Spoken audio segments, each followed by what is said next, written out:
كيف وماذا؟ كيف وماذا؟ كيف وماذا؟ أين لماذا؟ أين لماذا؟ تلك هذه تلك هذه ذاك هذا ذاك هذا. تعرف كيف وأين وماذا؟ أين وماذا؟ كيف وماذا؟ حتى تغدو صاحب علم. أين لماذا؟ فورا تابعنا يا هذا. كيف وماذا؟ حتى تغدو صاحب علم. أين لماذا؟ فورا تابعنا يا هذا. تعرف كيف وأين وماذا؟ كيف وماذا؟ كيف وماذا؟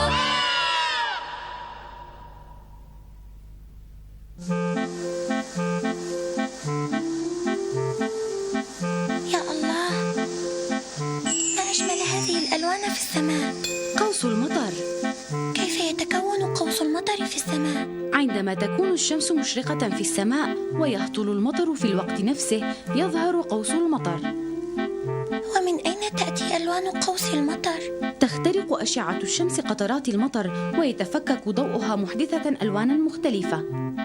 ألا ترين هذه الألوان؟ نعم، إني أرى اللون الأحمر والبرتقالي والأصفر والأخضر والأزرق ألا تعرفين أسماء بقية هذه الألوان؟ لا.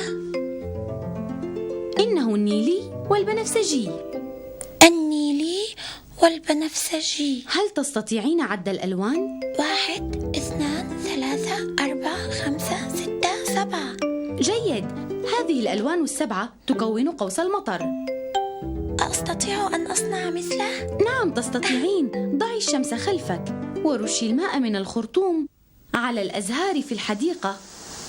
تري ألوان قوس المطر من قطرات الماء المتطايرة. يا الله، إنه رائع.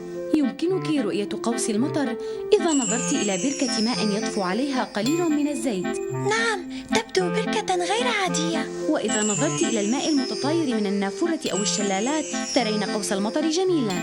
إني أحب قوس المطر الذي في السماء. بالتأكيد إنه الأجمل. يبدو أنها ستمطر. من حسن حظنا أننا أحضرنا مظلتنا معنا.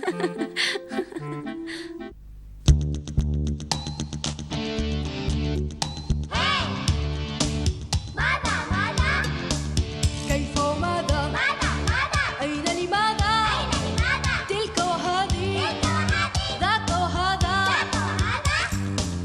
تعرف كيف وأين وماذا؟ كيف وماذا؟ كيف وماذا؟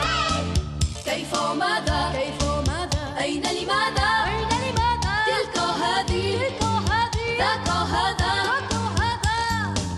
تعرف كيف وأين وماذا؟ أين وماذا؟ كيف وماذا؟ حتى تغدو صاحب علم. أين لماذا؟ فورا تابعنا يا هذا. كيف وماذا؟ حتى تغدو صاحب علم. أين لماذا؟ فورا تابعنا يا هذا. تعرف كيف وأين وماذا؟ كيف وماذا؟